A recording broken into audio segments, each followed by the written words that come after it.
A violent day has shaken the Denver East High School community for the second straight month. Police say a student shot two administrators inside the school today.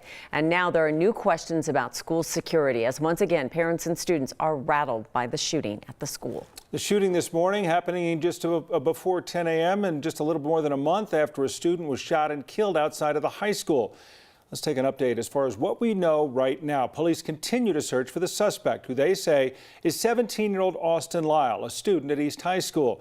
They say he's wanted for attempted murder. The search for him has led investigators more than 30 miles away to Conifer. The superintendent of Park County Schools says the suspect was possibly pinged near Conifer. Schools around there are currently on secure status.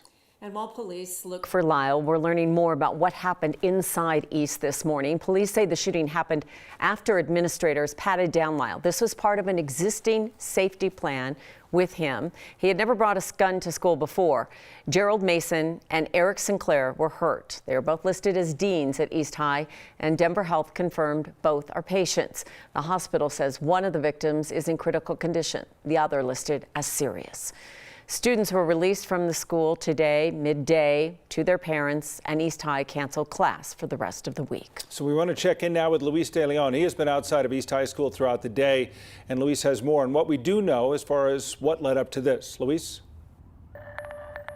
Well, Tom, Kim, it was earlier today in the area near where we're standing right now, where students were still filing out of East High School behind us to be reunited with their parents down the street. Now, while we wait for an update from police as to how close they may be to apprehending a suspect in this, we wanted to update you with really what we know about the sequence of events that happened inside that building behind us today. So, according to police, at around 9:50 a.m., a call came in this morning for a shooting. Police say the suspect, who again we now know is 17-year-old Austin Lyle, was a student who had a security protocol in place, meaning they had to be pat down when they entered the building every day. That student shot two administrators in a private room while he was being pat down, who we now know those two administrators are Eric Sinclair and Gerald Mason, both listed as deans here at East High School, as well as confirmed to both be at Denver Health. Denver Mayor Michael Hancock said paramedics were already in the building at the time for an unrelated call for another student, so they were able to help them out right away. At last check this afternoon, one administrator was in surgery and in critical condition. The second was in serious condition, but able to talk with investigators. This should never, as a parent, I can tell you, never be a concern of a parent, whether or not their kids are safe in their building. The police department have been working to have a presence outside of this building for quite some time. I think it's clear now that we need to do even more interdiction with our police officers inside the buildings. And to that end, the district announced today that East High will be closed for the rest of the week, and two police officers will be present inside of Denver East for the remainder of the school year. Additionally, Superintendent Dr. Alex Marrero sent a letter to the board this afternoon saying he intends to have an armed officer at each high school, that's each high school, and will discuss with each principal about their security needs, Tom and Kim. There's so much to talk about, obviously, with this, and there's still so much we don't know. But for many people, I think many were surprised to learn about this pat-down protocol going on at some Denver public schools. Right, and I was even talking to some former alumni. One man who we spoke to earlier today graduated from East High School in 2001, didn't really remember a process like that in the past. So a lot of questions still to be answered about that particular process.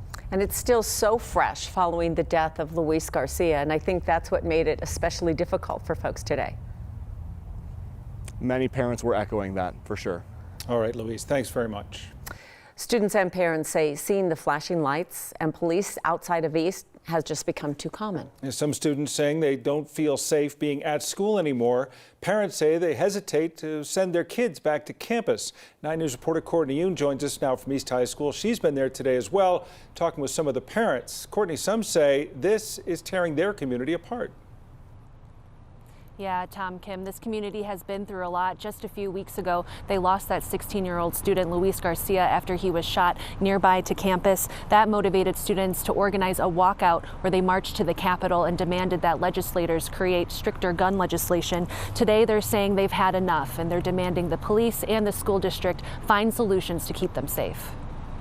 I just like started like hearing like little like gunshots, but like I didn't know like they were actually real. Tyrone Owens is a junior at East High. The gunshots he heard inside of his school this morning were difficult to believe. I know what's going on, so like I'm scared for my life, so I don't know what to do. I don't know if he's outside or inside. He says he saw classmates running. Inside classrooms, students were covering their heads, not knowing where the gunman was or if they were safe. I love class, I love being in school, but if this keeps happening, I don't, because that could have been me, it could have been somebody else. It's ripping kids apart, and it's no way to get an education. Parent David Port rushed over to the school as soon as he heard about the shooting. My daughter's mental health has suffered because of this, and I know so many of her friends that are in the same boat. Even knowing his daughter is okay, he still fears for her safety. We're a laughingstock here in the United States because of our gun laws, or lack thereof, and this is what we reap from it. He says this isn't the first time he's run over to campus after a shooting or incident, and he's seen enough to feel like online learning would be better than sending his kid back to school. They're at risk every day, and from my perspective, there's no reason and no justification for them to actually show up at school anymore. The risk is too great. When I do go back, I'm going to look at my surroundings, and if I don't see no safety, then I'm not going back, and that's what I want to see, safety. Parents were able to pick up their students earlier this afternoon, and there was a lot more commotion then, a lot of police cars, flashing lights, and ambulances. As you can see behind me now, the scene has calmed down a lot. Really, all that's left here now is media, and the police tape is down as well here at East High School. Well, those concerns and hearing from a student, it speaks to the fear that they face. And we have to think about those educators and staff members too, because this is something that impacts them, and they do this job because they love to teach and they love kids. Absolutely, and we've heard time and time again how supportive of a community it is here at East High School. The teachers and the administrators, supported the students when they did their walkout a couple weeks ago. And you just got to think about the mental health aspect of this on the students and the staff, just how much this has been weighing on them. It's really heartbreaking to see. Well, thank you very much, Courtney. Following the events at the school, there was a press conference that the DPS Superintendent Alex Marrero was there, as well as Mayor Michael Hancock and Denver Police Chief Ron Thomas. And they were going to be talking about what has happened and what they knew. But as this was going on, there were parents there reunifying with their kids, and they had some heated exchanges with the officials. They were, I think, speaking in the moments they were feeling, right? A lot of emotion and a lot of fear, and they were upset, and they wanted to talk about gun violence at schools. You're a hypocrite. You haven't done anything. Hypocrisy. Are these your armed guards right here? I'm not doing your job. Armed guards right there. No, you don't appreciate anything. You're not doing your job. Mayor Hancock and Chief Thomas say they approached the crowd of parents asking to hear their concerns. Police just died here.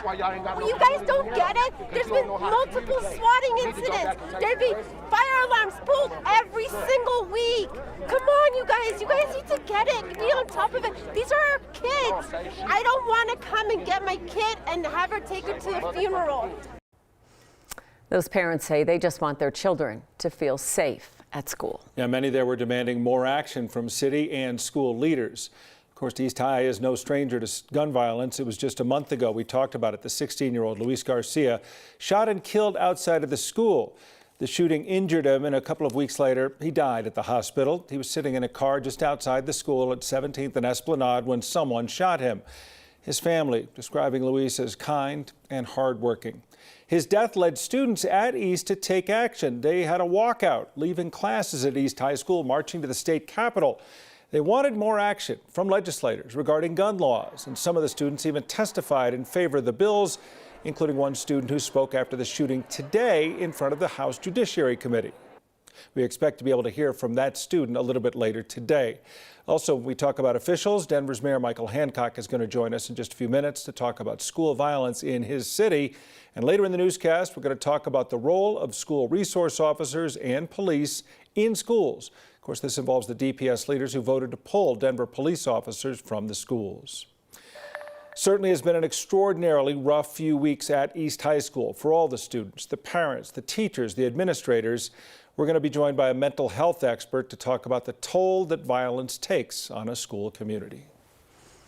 We're going to take a look outside on this Wednesday afternoon that has been marked by a lot of sad news today. It's kind of cloudy out there, and we've seen a little bit of light rain, actually a little bit of tiny snowflakes. We're going to check in with Kathy after the break.